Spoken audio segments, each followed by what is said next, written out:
Hello नमस्कार हमारे channel में आपका स्वागत। हम आपको बहुत ही महत्वपूर्ण जानकारी देने वाले हैं अतिथि शिक्षकों की रिजवानी को लेकर और अतिथि शिक्षकों की नियुक्ति को लेकर बड़ी खबर आ रही है।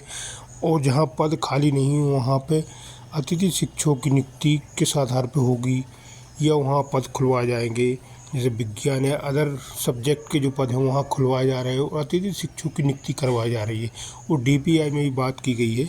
डीपीआई आयुक्त ने भी पॉजिटिव जवाब दिया है। उन्होंने बोला है अतिथि शिक्षकों की जो भी समस्या हो उसका समाधान जल्द से जल्द कर लिया जाएगा और जल्द से जल्द अतिथि शिक्षकों की नियुक्ति दी जाएगी।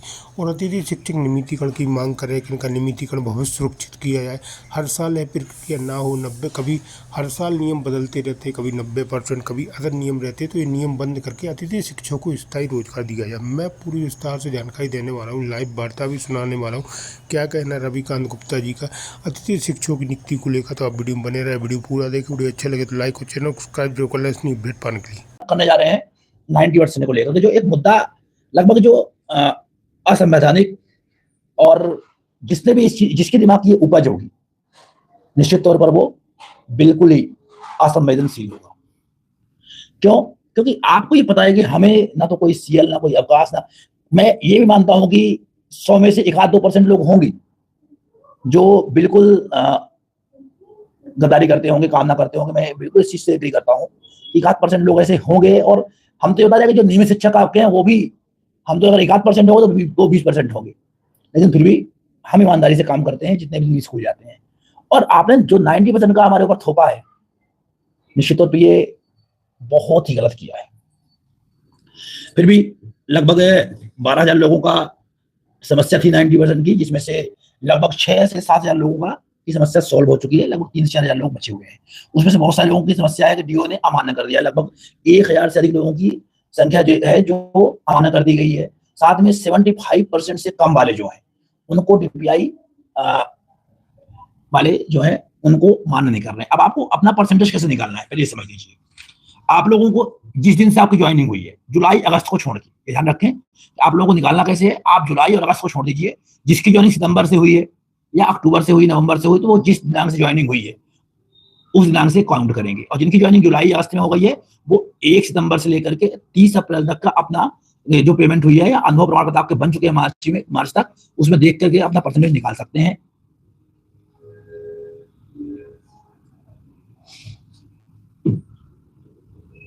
तो आपको क्या करना है, सितंबर, अक्टूबर, नवंबर, दिसंबर, जनवरी, फरवरी, मार्च, अप्रैल, सभी मंथों की, मतलब 8 महीने हो रहे हैं, 8 महीने की के अटेंडेंस को जोड़ना है कि जो आपकी उपस्थिति है, जो आपके अनुभव बने हुए, इसका आपका मानदेय भुगतान हुआ है।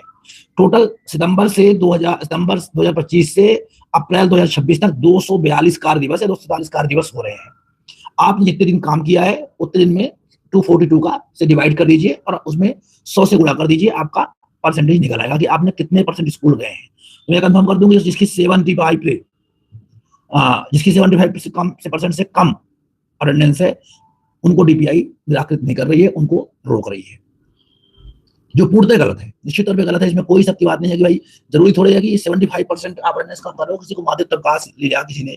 अब कोई ऐसा तो है नहीं कि हॉस्पिटल से जाकर अटेंडेंस लगा दे, किसी का एक्सीडेंट हो गया, किसी का पांव टूट गया, बहुत सारी समस्याएं हो सकती हैं सामाजिक तौर पर, तो आप उसको खत्म करिए। हाँ, तो बार बार इस चीज को मैं बोल चुका हूँ कि मेरा प्रयास आज भी यही था। आज भी मैं सुबह से निकला हूँ घर से कि जितने भी नेता हैं मिलने वाले, जिनसे मिलकर मैं मुलाकात करके, मेरा प्रयास यही था जो भी समस्याएं हैं उन समस्याओं का हम समाधान हर हाल में करवा लें। और मेरा प्रयास अभी यही है सोमवार को पुनः एक बार शिक्षा मंत्री जी से, अन्य आयुक्त महोदय से मुलाकात करके 90% को ही खत्म करवा दें। लेकिन अगर नहीं खत्म करते तो क्या करेंगे? तो 75% से कम जिनका है वो जाएंगे न्यायालय। चीज के बाद अगर ध्यान रखिएगा, न्यायालय जाने के लिए ये नहीं कि आप किसी भी सस्ते से वकील को खड़ा कर दीजिए। बहुत सारे लोग क्या करते हैं, मालूम नहीं पड़ता और सस्ते से वकील खड़ा कर देते हैं। जो 18 में गलती की थी वो गलती यहाँ मत करना। अन्यथा अगर आप जीत भी जाओगे ना, अगर किसी एक का केस खारिज हुआ कहीं भी, ग्वालियर या इंदौर में, तो पूरे प्रदेश के केस ऑटोमेटिक खारिज हो जाएंगे।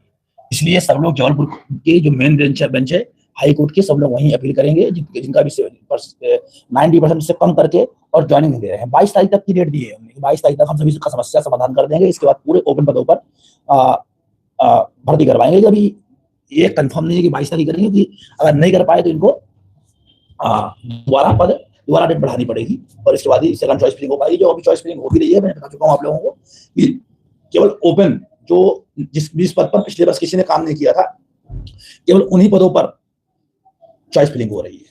तो 90% वाले तैयार रहे। सोमवार को अगर बात नहीं बनती है तो मंगलवार को हम सभी लोगों का लेकर के माननीय न्यायालय के सामने पेश करेंगे। भाई कि इन्हें बिना किसी सूचना की, बिना किसी आगाह की, आपने हमें कोई नोटिस नहीं दिया, कोई आदेश नहीं दिया, कोई भी विज्ञप्ति जारी नहीं की और सीधे आदेश निकाल दिया कि जिसके अटेंडेंस 90% काम होगी उसको हम ज्वाइनिंग नहीं देंगे। और 1 महीने बीत चुके हैं। अगर इस 1 महीने का भुगतान कौन करेगा? जो साथी हमारे 1 महीने से मानसिक रूप से प्रताड़ित हो रहे हैं, उनका भरपाई कौन करेगा? मुझे पता है, जिस तरह से मुझे फोन आते हैं कि सर हम बहुत परेशान हैं, पर कहीं ना कहीं गलती हमारी भी है कि जब संगठन आह्वान करता है कि सर आओ, शायद 14 तारीख को अगर हमारी संख्या 500 पार होती ना, तो आज हमारी बातें कुछ अलग ढंग से रखी गई हो। लेकिन बस गद्दारी अपने बीच में हो जाती है कि हमें टाइम नहीं है। हम अभी मैं देखता हूँ कि जब समस्या होती है तो लोग अपने घर से 2-2 लोगों को लेके चले आते हैं, तो दिन भर यहाँ रूम लेकर रुकते हैं। लेकिन जब संगठन बुलाता है कि आइए और हम डीपीआई घेराव करेंगे, तब हमारे पास समय नहीं होता। फिर भी हमारा प्रयास है कि सभी लोगों के साथ में अच्छा व्यवहार हो, सबका समान व्यवहार होकर सब लोगों को ज्वाइनिंग स्कूल में मिल जाए। सभी लोगों को 90% की जो समस्या उत्पन्न हुई है, ये समस्या खत्म हो जाए। वैकेंट पोस्ट को लेकर के बहुत सारी विसंगतियां हैं वर्तमान में। कई जगहों पर सेटअप से पद ही गायब कर दिए, क्यों? बच्चे भी हैं। मैंने तो देखा है कि एक सर मिले थे हमें 14 तारीख को कि उनकी स्कूल में मैंने तो देखा है कि सर मिले थे हमें, बहुत सारी सर अपनी मोबाइल चेक करिए, उनकी स्कूल में मैथ के बच्चे हैं 9th-10th में, और वहां मैथ का पद ही गायब कर दिया। कितने गजब के तेजस्वी लोग हैं। और वहां केवल आर्ट के ही पूरे पद सृजन कर दिए गए। सोचिए वहां के बच्चों की क्या हालत होगी।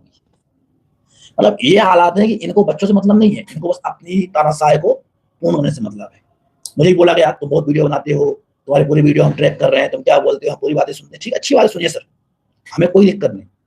ये भी हमें कहा गया कि अगर आप लोग हमारे विभाग की बदनामी करेंगे तो हमें बहिष्कार करवाएंगे।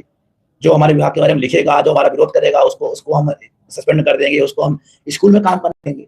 तो मैं ही करता हूँ, मैं ही डालता हूँ वीडियो, मेरे ही वीडियो चल रहे हैं फेसबुक में, यूट्यूब में।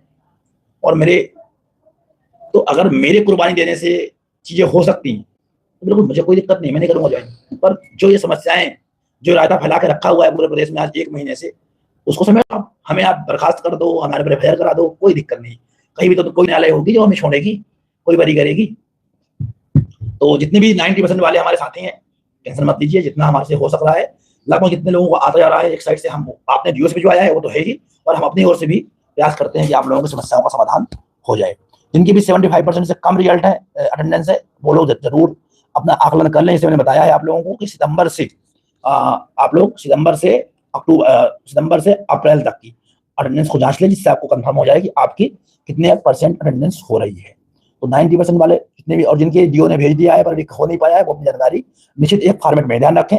अपना नाम, जिले का नाम, अपना गेस्ट आईडी, पैनल, कौन से वर्ग में आपने काम किया है, कौन से विषय में काम किया है, अपने स्कूल का डाई स्कोर, पूरा नाम ढंग से, आपकी वर्तमान में कितने % अटेंडेंस है और 90% कंप्लीट ना होने का स्पष्ट कारण, और इसका पीडीएफ अपना आवेदन, अनुभव प्रमाण पत्र और समस्त डॉक्यूमेंट जो भी आपके हैं आपके पास, वो सभी डॉक्यूमेंट्स एक सिंगल पीडीएफ में बना के मुझे व्हाट्सएप करें। प्रयास रहेगा कि आप लोगों का भी समाधान जल्द से जल्द करवा दिया जाए। लेकिन